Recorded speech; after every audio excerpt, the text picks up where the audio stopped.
Well, Holley Gerth, thank you for joining me on the Journey, Ruth, today. Yeah, thanks for having me. I know we were just talking off camera, and we were talking about how I actually had asked you originally to be on the podcast for one thing. And then I saw your new book, and the title of it is What Your Mind Needs for Anxious Moments, 60-Day Guide to Take Control of Your Thoughts. And I thought, I think, God, that you just changed the direction of our interview. So I'm excited to dive in, and we're going to talk about anxiety today. And putting this right out there at the beginning, this is a learning opportunity for me. I am not a person who has struggled with anxiety, but I have several people around me that have. And so I'm taking your words today as an opportunity to learn how I can help those around me who struggle with anxiety on a daily basis. So before we get started, will you tell us a little bit about yourself? Yes, always a hard question to answer, right? That's right. Yes, I am married to my husband, Mark. We've been married 22 years. We met in college, and we have kind of a crazy family story. We couldn't have kiddos of our own, and so we ended up adopting a 20-year-old who had aged out of the foster system. And she's been in our lives for about a decade and just turned 30, I think 2 weeks ago. And so we also get to be super young grandparents because she got married not too long after she met us. And so we're also Nana and Poppy to Eula and Clem. Eula's 5 and Clem is 2, about to be 3. I grew up, my grandparents had a Christian bookstore, so I always wanted to be a writer. And so I love that I've gotten to actually do that. I also have been a counselor and life coach and those things as well. So that's a quick overview. I like naps and snacks. What's your favorite snack? My favorite snack. Oh, that's a hard choice. Probably anything chocolate works well. Okay. Yeah. And napping, are we talking like in the bed? That's the only place sleeping happens, or are you like a couch or a chair napper? Yeah, in the bed. Yeah. Okay. Yeah. That's where I feel like I get my bed. If I really, really need a nap, we're going, to sleep in the bed. But if not, Yes. It might be on the couch or something. My husband's always sleeping on the couch. I'm like, why? There's chaos going around you. And you're My husband does that too. I'm like, how are you doing that? I know. I think it's just different personalities. But so one of the things that you said in your book is you said you don't have to keep putting up with your anxiety. And so can we just start with I want to start by kind of defining anxiety a little bit, because I think there's a difference between anxious thoughts and anxiety. And so can you start just here at the beginning, kind of defining that for us? And then what is the difference between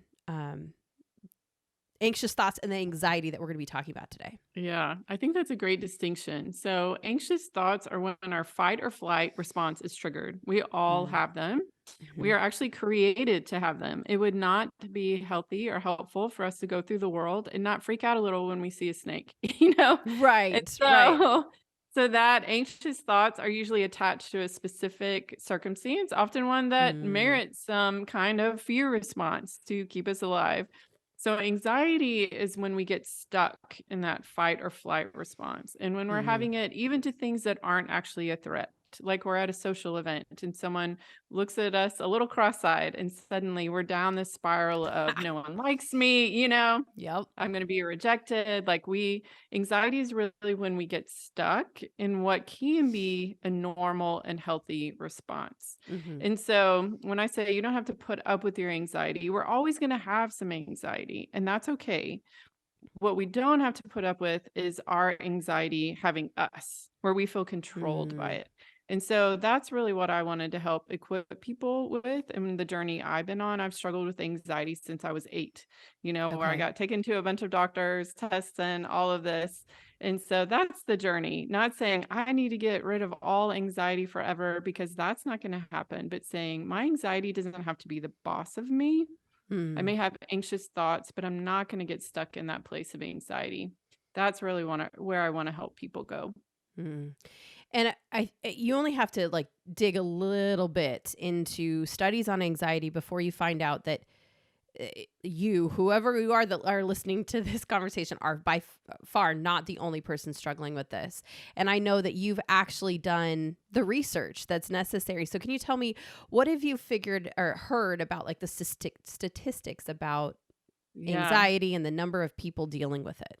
Yeah. And I even rechecked this today because it's been a bit since I wrote my book. And about Mm-hmm. a third of people will be diagnosed with an anxiety disorder sometime in their Wow. lifetime.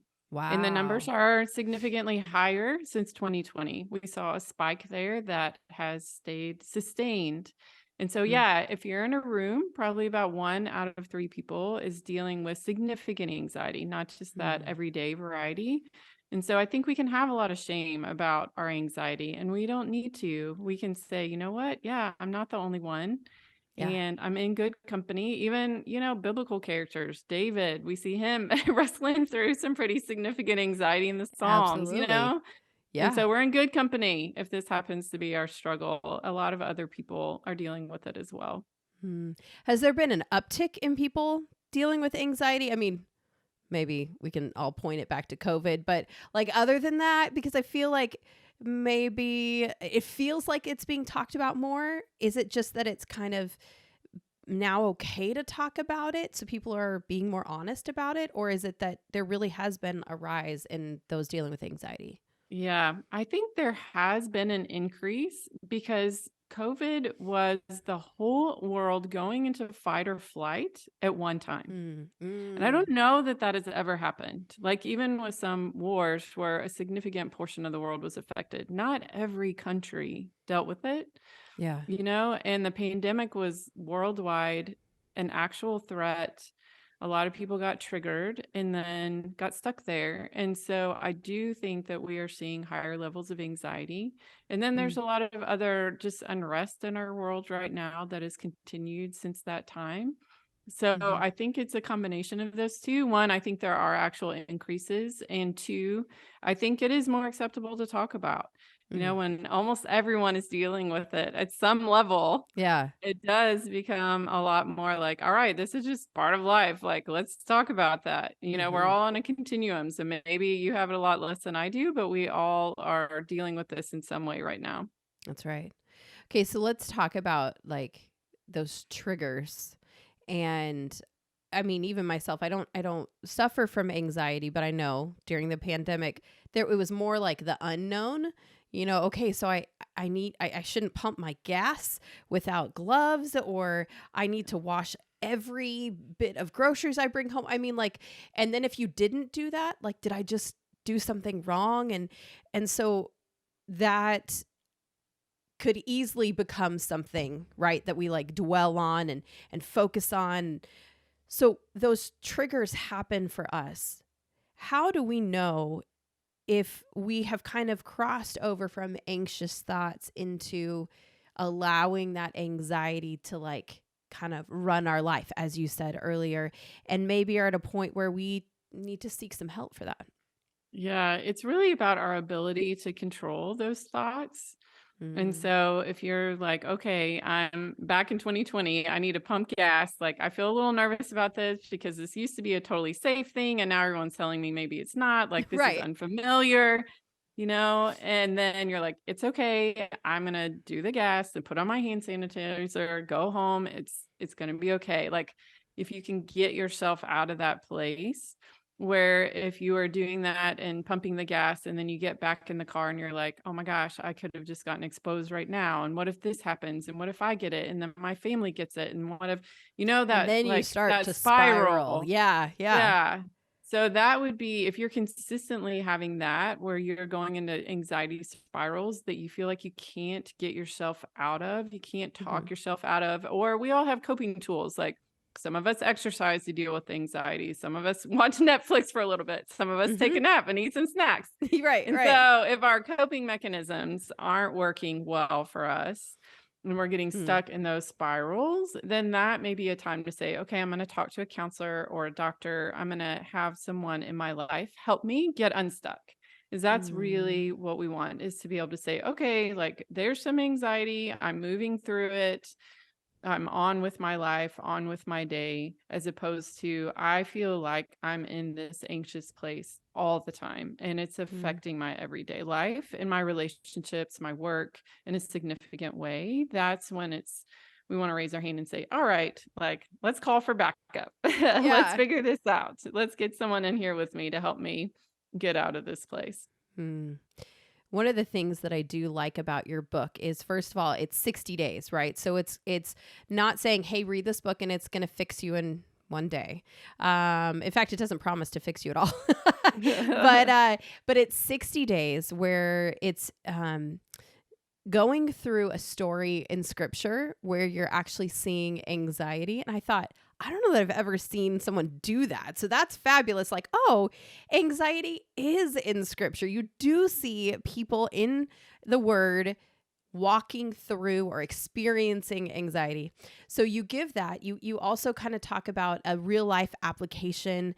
You give us a question to like journal through, and then you give us a prayer to pray out loud. And one of the things that I loved about that is that sometimes when you're spiraling, sometimes when you're in that fight or flight mode, like there's just no words, right? Like you Yeah. don't even know what to pray. And you're like, my brain is so like just literally on shut off mode. I don't know what to pray. Yeah. And you give us words to pray through. Sometimes you give us when you're like, fill in the blank here. This item in my life, fill in the blank, is giving me anxiety. And Lord, I need your help to see it in another way, or whatever it might be. Now, I think praying is always a good way to kind of start working through that. But I've also heard quotes like, pray harder, worry less, Yeah. And Yeah. when you're in a moment where like you're spiraling, someone can tell you that, you're like, that's great. That doesn't help. So Yeah. how does prayer kind of fit into a healing process or like a de-spiraling process? Where does that fit in, and how can that help us begin to find like healing, a way to break out of those moments of anxiety? Yeah. Well, I think a lot of us have been made to feel a lot of spiritual shame around our anxiety. Mm. And when I looked through scripture, I found when God says, do not fear, it's almost always to someone who's already afraid. Mm. So Yeah. it's not a command to never experience fear, it's an invitation to not stay in it. And I think Hmm. that's so important to know. It's a reassurance, not a rebuke. And Wow. so we can let go of that. Like having fear is part of being human. Like I said, we're designed that way. And two, our anxiety response is coming from a part of our brain called the amygdala that's in charge of that flight or fight response. And you're right, it doesn't really have words. That's not its job. It's the Hmm. alarm system. It's the keep you alive system. Yeah. So when that part of you is going off, we try to just pray and make that go away. Our amygdala is like, I'm not having that. Like, you're not Mm. hearing me. So I'm going to Hmm. get louder. So sometimes if we go straight to something that's all words that we think will just make it go away, it has the opposite effect. And then we feel really ashamed because we're like, what is wrong with my faith? I'm saying this prayer. I'm not feeling any different. The part of our brain Yeah. that is logical, uses a lot of words, is called the prefrontal cortex. And that's where we want to switch to. But in the Mm. moment, I say, take a deep breath first before you even pray. Go body first when you're Mm. stuck in anxiety. So, like I talk about box breathing in the book, which is just where you breathe in for 4, hold it for 4, empty your lungs for 4, keep them empty for 4, and do Yeah. that 3 times because that starts telling your amygdala, okay, maybe we're not as unsafe as it feels like right now. Yeah. And then say, okay, Jesus, I feel overwhelmed right now. I feel afraid. I feel anxious. Come into this moment with me. Help me calm my mind and heart and body. And then we often need to bring another human into that too. Mm. Reach out to a friend or someone safe in our family or, have that connection with a counselor. And so I think it's a process. And of course, when we Mm. feel anxiety, we want it to be an instant Yeah. thing, just Yeah. make it go away. And then we feel badly when that doesn't work, but it's really a process. So think calm your body invite Jesus into it, reach out to someone else if you need to. And then I think prayer is a rhythm, as a practice. We're just in our daily lives, we're practicing handing over our concerns to God, like starting our day with it. There's even just a lot of research that shows that over time that can diminish anxiety. So I'd say in the moment, let yourself take a deep breath and then go to prayer. As a practice, we pray into your life in a regular way to diminish your overall anxiety level with time. So But I almost, think we need, yeah, go ahead. I was just going to say, I think we need to know that we are not in trouble with God for Mm, struggling with this, because then we add another layer of reasons to be afraid on top of the yeah. anxiety we're already experiencing. Like, not only am I freaked out right now I'm in trouble with God because I can't make it stop. And Mm, that just takes us deeper into that spiral. And so saying, okay, God gets being human.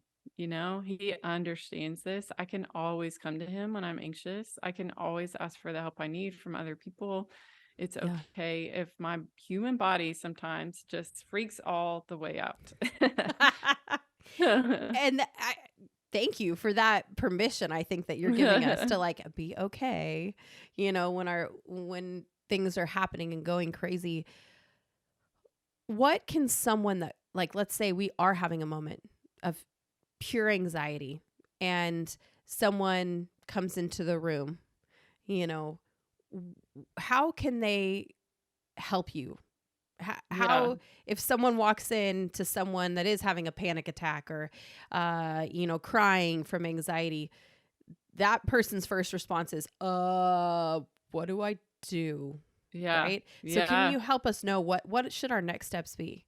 Yeah, I would say a question I love, not just for anxiety, but any situation where we're trying to help someone else, is how can I love you well right now? And Mm, just saying, yeah, how can I love you well right now? And the person might say, I need you to listen, or I'm really, struggling with this problem. Like, can you process with me? Or can you pray with me? Or can we, go for a walk? And so I think asking first instead of assuming we know what's needed can be a helpful mm, place. And then if the person will let you, say, can we take a deep breath together? And if they'll let you touch them, mm-hmm, like going from here to here on from shoulders to elbows is really soothing, like to mm, our nervous system. So if you can even stand across from them and say, is it okay if I touch you? And just like rub from their shoulders to their elbows and say, let's take 3 deep breaths together. And then say, mm, okay, talk to me. Like, tell me what triggered this. What are you afraid of? We can figure this out together. And then help them figure out the next small step, because usually we get overwhelmed with anxiety when we're trying to solve some huge problem. right, right. Like, this relationship just imploded. I have to fix it now. Well, that's very anxiety provoking. Yeah. If you can say, okay, that's a really huge thing. Let's talk about what's the next small step you can take, Mm, and that might be like going for a walk, scheduling an appointment with your counselor, sending a text to that person that you're having a conflict with that just says, hey, can we talk? So mm-hmm, usually if we can break those huge things that are just overwhelming us down to one small step, and we have someone to do that step with us, mm, we can start to feel like, okay, I'm not as unsafe as it feels like right now. mm, So ask, how can I love you well right now? See if they'll let you do some breathing or even, like soothing touch with them, and then yeah. say, let's just figure out the next small step. And I will do whatever that is. I will help you do it. Mm. Those can be three ways that we can engage with people who are feeling overwhelmed by anxiety. And I'm assuming that's not the time we should try to solve all their issues. Yes, I would say the opposite. The Okay. opposite. You're Yeah. right. Not to Yeah. come in and be like, I have all the answers for you and let's go through them right now. Right. Yes. Yeah. That can actually be even more anxiety provoking, Mm, and two, because that person, because they are in that amygdala fight or flight response, they're not in a place where they can process well, you know? okay. And so until someone comes out of that anxiety space and is able to go back to, like I talked about, that more logical part of our brains that Yeah. actually helps us make good decisions, Yeah. then processing isn't going to be effective because they're just not going to be able to think very clearly. And I think we've all Mm, had that happen where, like, we're in a situation, even like traffic or something, and like we can't even think straight Yeah. until we get to a place where we have some more peace. And Hmm. so I would say, yeah, don't even worry about figuring out the problem. Mm. Just think, how can I help this person get to a place of greater peace? And then often they already have the solution. Like they've just Mm. gotten overwhelmed, you know, and pushed Yeah. into a place where it just feels like too much and they don't know what to do and it's too big and hard and scary. But if they can come out of that place, often they already know, you Mm. know, they already Yeah. know the next steps to take, or they'll be able Mm. to figure it out with a little bit of help. That's a good reminder that they already know the steps. They already Mhm. probably already know the answer. Yeah. And we just want to help them find a place where they can find that answer again and Mhm. helping them calm down. Yeah. Now, I think that one of the things that we've seen also is that we're seeing anxiety in younger age kids as Mhm. well. And there's so many reasons for that. I mean, oh, it's social media. Oh, it's video games. Oh, it's the amount of time they spend on the internet. It's so many things. Uh, whether or not that is the case, I have a friend. I was just having this conversation with her. I asked her permission to ask this question of you. Um, but the thing that she said to me, I was like, oh, I wouldn't have thought of that. She's walking through anxiety with one of her sons. And she said, it's the thing that I didn't expect is that for her, a person who had never had long anxiety, like, yes, those anxious thoughts for sure, like Mhm. talking in front of people or, those Yeah. moments, Yeah. but had never dealt with, severe anxiety. And now her son is, working through that. She said, I now have developed a little bit of my own anxiety because Mm. I know what his triggers are. And Yeah. so I can go throughout the day and know this is going to be a hard day for him Yeah. and know that that night is probably going to be difficult because Mhm. he is going to face some of his triggers today. And so this is Yeah. going to require a lot from me as mom. Yeah. So Yeah.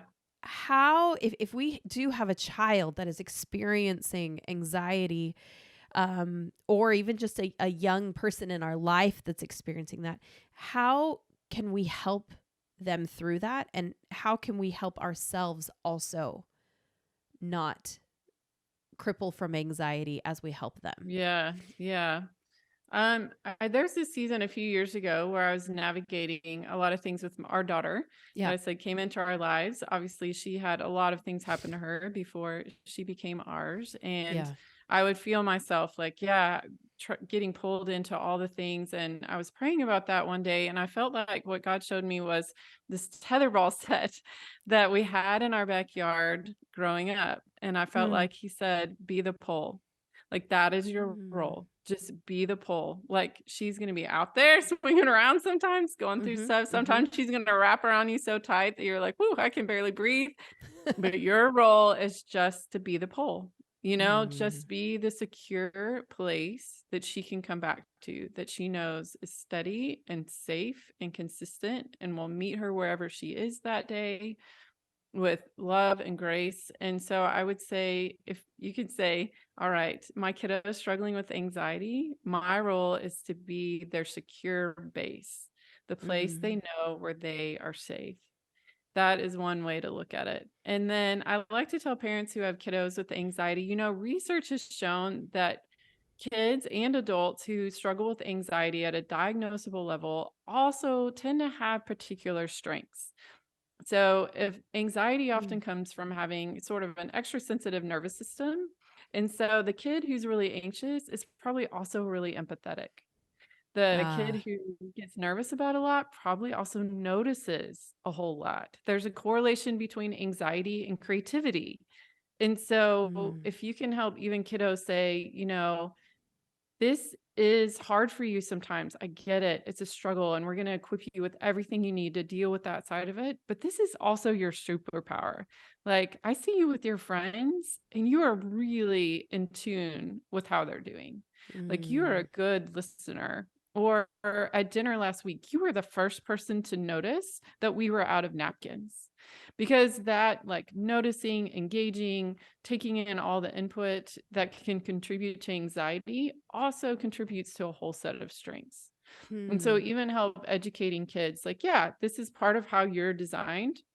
Yeah. And in some moments, you're going to struggle with that. But it is also your superpower. Like, God created Oh, you with this really amazing nervous system. Like, let's figure out how. And even in superhero stories, like, they all have a phase where, like, they don't know how to use their powers. And so they right. accidentally, like, blow up a building, you know? And No, they that's go true. through, you know, with the help of a mentor or a guide and figure out, okay, like, here's how do I manage this in a way where I maximize the benefits of it and minimize the risk and struggles of it. I feel like Yeah. as parents, if we can help kids say, yeah, like, that's what this is like. Like, it's your anxiety itself is not something to be afraid of or try to completely get rid of. It's something that Mm. we can help you learn to manage and even maximize. And probably it's part of your gifts. And so Mm. that's what I try to help parents remember too. Like, Mm. you don't necessarily want to spare your kid from all the anxiety. It's more about just helping them manage it in more helpful ways. What do you just say to the parent whose child is walking through moments of anxiety? Um, Yeah. but as they're kind of, because we can't allow our kids to be like, well, I'm anxious, so I'm just never going to do anything, or I'm Yeah. not going to do that because I'm anxious about it.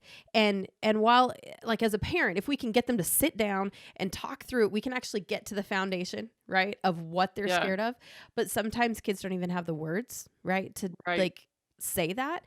And so we push them like to do Mhm. things because we know it's good for them, but then they respond back in like really hard ways that make us as a parent want to be like, fine, like, quit then, like, because Yeah. I don't want to deal with this. I have all my life stuff to do.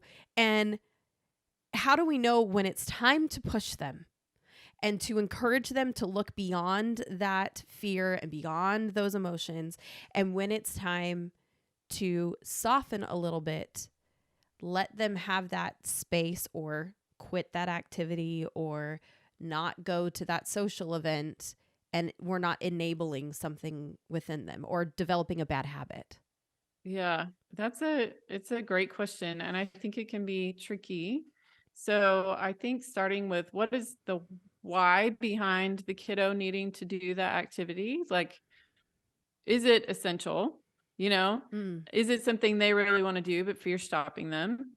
Or mm. is it something as a family, like they need to participate, you know, Yeah. like they Yeah. don't get to opt out of dinner because they're anxious, you know? And so, first Yeah. of all, saying, like, okay, is this something that really does matter? Like, is it worth the battle to deal with this? And Hmm. then often anxiety comes when things are unfamiliar.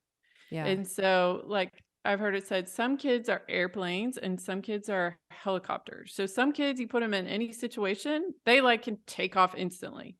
You know, Okay. they run right into the crowded party, like join the new sport and never blink twice. But some Yeah. kids can get there, they just need a runway. So, for Mm. example, a more anxious kid, they may need to get to that birthday party 10 minutes early so they can be in the room before everyone else gets there. They can feel like, okay, I'm okay with my surroundings. I feel safe. You know, they may need Yeah. a buddy with them. They may need to talk about it the night before Hmm. and understand, okay, we're leaving at this time, we're going here, this is what's going to happen next. When you get home, you can have 30 minutes of quiet time in your room. Like, Okay. often having a strategy helps anxious kids feel calmer. So I would Okay. say, as much as you can, minimize the unknown, because it may Mm. not be the activity itself, it may be the unknown that's Yeah. actually triggering the anxiety. So Yeah. maybe start there. And then Yeah. if all the unknown is gone and they still are super anxious, then just asking them, okay, let's talk. What are you afraid will happen? Hmm. And even walking through some of the scenarios. Okay, you're afraid that you won't have anyone to sit with, or, you know, like Yeah. walking them through the scenarios. Again, it's sort of giving them a strategy for what could happen so it feels less unknown. Hmm. And then, so I would say that, and then trying it a few times, you know, often, again, that unfamiliar to familiar transition can help. Yeah. And so, yeah, so I'd say overall trying to minimize as many unknowns as possible Mm. and asking yourself, like, is this really truly worth it? Yeah. Like, is Yeah. there something else, or a different way even that this could happen Mm-hmm. might just be worth exploring with your kid to say, what's really going on here? And Yeah. then just affirming them for when they are brave, even if it doesn't seem like Mm. a big deal to us, to say, Yeah. hey, I noticed that, you went and talked to that person who's new, and I know that that's a big deal for you. So good job. Like, you were really brave then. And so also Mm. just making sure to point out the moments when anxiety isn't getting the best of them so that they can lean into those even more, and helping them explore it, like saying, what helped you be brave? Like, you were so brave then. What helped you be brave? Mm. So that they learn like what coping skills they already have that they probably don't realize. Yeah. And so those are probably a few strategies to try. And then I'm just a big fan of counseling. So if that's Mm. not working, then I would say get a counselor who specializes in working with anxious kiddos, Yeah. and give that a shot too. Yeah. I'm sure some people are listening to this going, okay, I'm the kid, even though I'm not. I'm in my Yeah. 20s or 30s, Uh, and I need a mom to talk me through those things when I'm anxious. I need a mom to come and talk me off the ledge, but I'm 35, 40, and well past that. I'm going to know here, for those that are dealing with anxiety, and they're like, I know I'm letting anxiety run my life a little more than I would like, and it's past anxious thought stage. yeah. What's your first step? Like, I'm sure a lot of people have different ideas and have given them lots of ideas. What's your encouragement for them as a first step to kind of breaking this hold that anxiety has on their life? Yeah. I would say really connect with a counselor. Mm. Like, that has been critical in my journey. And there's so many options now, like BetterHelp. Yeah. You can see a counselor through Zoom wherever you are. And so I would say don't do it alone. So maybe if you're like, I'm not ready to talk to a counselor yet, at Mm-hmm. least tell a friend, Okay. don't be alone in the journey. Find someone to be in it with you. And then I think tuning into that inner voice that we were just talking about, like how we want a mom to walk us through Yeah. those things, like Uh-huh. being that person for ourselves, because a lot of us have Mm. a really loud inner critic, and there's been a lot of research that shows a high correlation between a loud inner critic and anxiety. Because Wow. of course, imagine if someone were following you around all day, criticizing everything you did and yelling at you when you messed stuff up. Yeah. Of course you'd be anxious. And so if that's how we're talking to ourselves, it's going to impact our anxiety level. And I've Yeah. struggled a lot with that. Like, I naturally just tend to have a loud inner critic. And Mm. so even just committing to say, I am not going to speak to myself in a way that I would not speak to a friend or someone I love. Even Yeah. talking about kids lately, like one day recently, I said to my inner critic, we don't talk to people that way. Say you're sorry, you know? And it worked. I like felt silly saying it, but it worked. But even just saying, Yeah. okay, like if I'm talking to myself in a way that's increasing my anxiety, then Mm-hmm. how can I learn to speak to myself in a way that decreases my anxiety Mm-hmm. instead? So I would say be on your own side as much as you can, and also get Mm. someone by your side who can help you with your anxiety too. And because there's no shame in Yeah. like admitting that anxiety is something that we struggle with. Yeah, Yeah. absolutely not. And like I was just saying, for kids, it's attached to their gifts. Same for grown-ups. So if you're a Mm. person who tends to be anxious, like say, yay, that probably also means I'm a really good friend because Yeah. I'm really considerate of the people around me. I probably have strong empathy. I'm likely to Yeah. have creative gifts. Mm-hmm. I notice details that other people may miss. Like, there's this whole side of this thing I struggle with that is actually attached to my strengths. Yeah. And so, yeah, no reason for shame. It's just Mm. about saying, okay, like all of us deal with something, you know? Yeah. Like, the opposite of anxiety would be like narcissism, Right. probably, you Right. know? where you don't care at all. You don't care at all. And Yeah. so, we don't want that either. So we just have to wrap our minds around that. All of us have something that we're going to wrestle with in this life. Like Paul called it his thorn in his flesh. Like Yeah. we've all got our something to work through. And for a whole lot of us, that something is anxiety. And that's Mm. okay, because Jesus is very familiar with that. He's been around humanity since the very beginning. Like this is Right. not a surprise to him. And like you said, I looked through all of scripture and found every place that someone was anxious, and it was everywhere when I was looking for that. Like all the Mhm. way through the Old Testament and New, like humans struggle with anxiety. We I mean, always day have, one we is always anxiety in will. the Garden of Eden, Totally. right? They're hiding. Like, yeah, totally. And so, yeah, just releasing that shame and saying, you know what? It's okay. It's okay for me to get whatever help I need. And it's okay for Mhm. me to talk about this, because the more I do, the more other people will be able to let go of their shame too. Mm. I feel like this is, in a way, the same as you're going to be like, Courtney, you're really going to have to draw these two. Having a miscarriage. And the reason I say that is because you feel very alone if you don't talk about it. Mm, But as you talk yeah. about it, you find out there are a lot of people around you Yeah. that you didn't know have had a miscarriage and can help walk you through that. And I feel like anxiety is the same thing. If you Yeah. are open about it and talk about it with people, you're going to find out that like there are more people around you that have either struggled with it, are struggling with it, have found ways, coping mechanisms for it, that you had no idea. And Yeah. they can help you because they're a little farther along in the path than you are. Yeah. But you have to be open about it.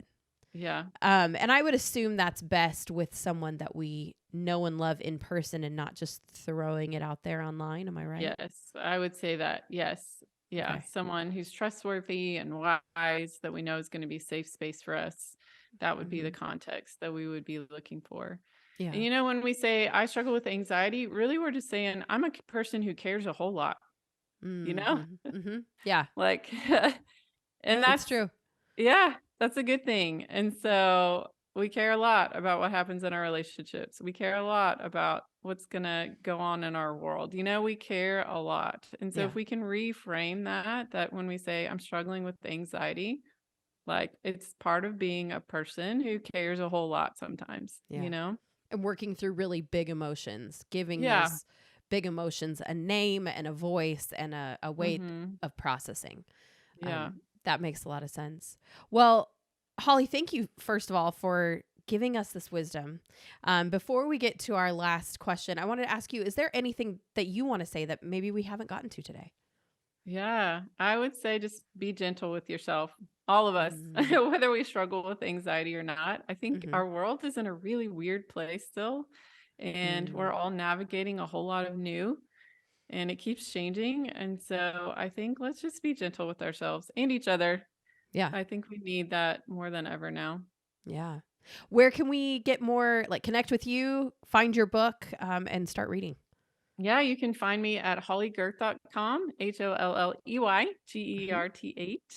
HolleyGerth.com. So you can stop by there and find out more about my devotional anxiety. I have resources for introverts, a podcast, and a whole lot of other things. You know what? Okay, I'm gonna go back. There's a question I forgot. So before we go, I want to know: is anxiety more common for certain personality types? Because It is. Holley is an introvert. Yep. I am an extrovert. I need people at all points during the day. Holley is an introvert, and she actually has a book called "The Power of Introverts." Is that correct? The powerful purpose of introverts. Yes. That was And very I thought close. the powerful purpose of introverts, and I Yeah. love that because we all need introverts in our life and we all need extroverts in our life. So do you think anxiety leans is harder for some personality types? Yes, introverts have been shown to struggle with anxiety more, because it's really what makes us introverts and extroverts is brain and nervous system wiring differences. So I Wow. believe God created introverts and extroverts on purpose differently to be complements to each other, like you were just talking about. Mm-hmm. And so introverts as a whole, we do have more sensitive nervous systems. And so that goes with the strengths that I mentioned, but it also goes with some struggles. And so, of course, extroverts can struggle with anxiety too. But statistically speaking, introverts are a little more likely to struggle with it than Mm. extroverts. Mm. Interesting. And I I wonder, can with an introvert, is the answer to like bring people into your life, like even though you don't want to in those times? Or is it, because I think we think introvert, extrovert. Okay, so that means that when we are empty, we recharge by ourselves or we recharge with people. You know, like if I'm having a bad day, I want my friends around me. Where an introvert Yeah. might be like, I want to go home and watch Netflix or do some or read a book, you know? Um, when we're in those moments of anxiety, what does that look like, for, let's say, an introvert to bring people in, even though what they want to do is seclude? Yeah. So I would say often introverts, when they're feeling anxious, need a little space alone because what overwhelms us is all the stimulation coming at us from the outside. So, like, our nervous Mm, systems are like nets, they can only take so much, before okay. the net Yeah. is full. And Mm-hmm. so, when an introvert or extrovert's net gets full, then that is what being overwhelmed feels like. And being overwhelmed also often is correlated with anxiety. So for introverts, we actually often need a little bit of space and quiet to empty our nets, to process, reflect, catch our breath, get some rest. And Mm-hmm. then we're ready to re engage and have more coming at us. And Mm, so, as long as there's that healthy rhythm of I am engaged and connected with people in a meaningful way, whatever that looks like for me. It might be one-on-one coffee, it might be more people than that. Then mm, I need time by myself to process, refuel. Then I'm ready to re-engage. Like that's a healthy rhythm for mm, all of us, mm-hmm. Mm-hmm. Extroverts need that too. It just Yeah. looks a little different. Yeah. Where we want to watch out is if introverts, our anxiety is affecting us so much that we never re-engage, that we Mm, just go deeper and deeper into isolation and withdrawal. okay. Then that's a warning sign because that's not related to being an introvert. That's getting into more, there's probably some depression going on or some other things. And so for introverts, just look for that rhythm in, especially with introvert kids. Like they are Yeah. probably going to come home from school and want to go in their rooms for a little while, and that's Yeah. healthy. Yeah. What you want to make sure is this they come out again. Yeah. Yeah. And so that's what I would say is, Mm, often we need some space to let our nervous systems recalibrate, but then we mm-hmm. also do want to make sure that we have those meaningful connections for us that are life-giving too. Mm. Yeah, as you were talking about that, with introverts needing to make sure that they're processing with someone and then taking that time, I'm thinking extroverts, we're going to process with people and then go home and put ourselves with more people and never take the time to be alone. Mhm. And I know for me, sometimes I will just go from this person to this person to this person to this person. Not like, let me tell you my problems and you my problems, Yeah. but like even talking about different things. And I'm like, I don't really want to get quiet because then my brain is going to make me Yes. work through this. And Yeah. actually, that's when I can find kind of a deeper form of healing, is when I can actually like quietly sit and journal, which I'm not a big journaler, but it is beneficial. Yeah. Journal or, even just think through some of these things that are causing anxiety in my heart and mind. Mhm. And it's important for us as extroverts to spend a little time alone, Yeah, we all you need know? both. So it's just about Right. figuring out like, okay, how much, of each kind of engagement, inner engagement, outer engagement, do I need to be thriving in who God created me to be? And Mm-hmm. that looks a little bit for every single one of us. And it probably varies in seasons of our lives. If we've got little kids at home, it's going to look different. Yeah. And so Yeah. I think just asking in each season of my life, like what balance of those two things do I need in Mm. order to thrive as a human and also keep a handle on my anxiety, Yeah. where over time it helps keep it at a more manageable level if I have a certain Mm. amount of each of those types of engagement. That's right. Yeah. I like that idea of like, it's going to change and it's different. And so what works for me may not work for another extrovert. And I actually call my friends and say, hey, I need to be alone. Please don't call me. because if you call me, I'm going to choose you over. Yeah, that's so wise. Or even like putting my phone on the focus mode so my husband can get through, but I will tell him, please don't call me for the next hour.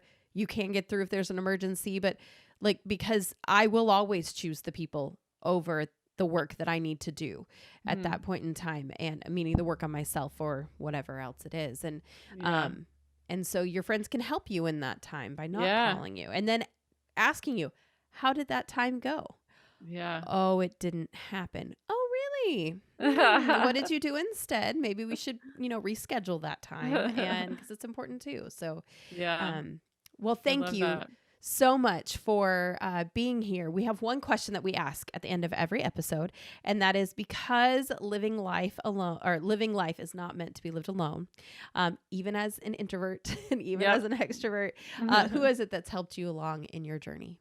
Yeah, I feel like I've had in different seasons of my life just a core group of women, that I engage with. And so in this season, there's we call it a mini mastermind of 3 of us that we meet once a month, and we each just get like an hour to process whatever. It's usually work related, but not always. And we've been doing that, gosh, I think 5 or more years now. And so it's so helpful to have that, like, just where they can say, remember 3 years ago when you said, or you were struggling with this, like over time, people who can see patterns beyond just the day-to-day life. That has been really helpful to me, especially I'm navigating some transitions and processing some things, and just having people with that kind of big picture perspective has been really helpful. So a mastermind always sounded kind of intimidating and lofty to me. Official. But the idea of like, it's a mini mastermind. We sit down at a coffee shop. We each get asked, okay, what are you, learning and growing, right now? What do you need help with? And having that space to work through things has been really helpful. That is very beneficial to have that moment. I feel like sometimes it can feel like if we are really using that time to process stuff that's going on in our life, we almost feel like, oh, wait, we need to talk about you too. Yeah. Like we feel like we're hogging the time. But when you have a moment that's like, okay, this is actually like time for me to talk about this, and they're here to help me, there's a benefit in that, because you don't feel like you also need to be like, okay, now let's process your life, and until it's their turn. And it's their turn. Yeah, exactly. Everybody gets like pretty much equal time. So that's amazing. What a helpful time to put together. So well, thank you so much for joining us, and for all that you've put into this, the 60-day journey that you walk women through, dealing with anxiety, and how you kind of help them give maybe some words to things that they haven't been able to give words to, and then also give them a process to walk through. So thank you so much for joining us today. Yeah, thanks for having me.